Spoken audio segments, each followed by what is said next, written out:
Bismillahirrahmanirrahim. Assalamu alaikum students. How are you? Today we are going to write another English story, that is Lion and Mouse, or we can say do good, have good. Let's start. Lion and Mouse. Once there was a lion sleeping in a forest. Suddenly a mouse came and climbed on its body. The lion woke up from his sleep.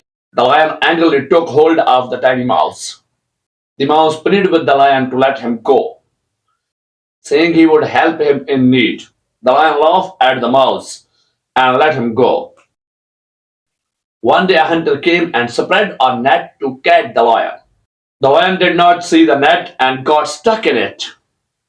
The lion roared and tried to escape but failed.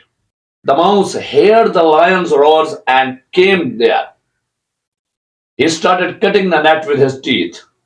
The lion got out of the net. The lion thanked the mouse.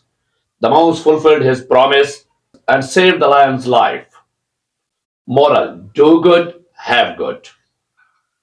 Please like the video and share with your friends. And don't forget to subscribe the channel. Thank you.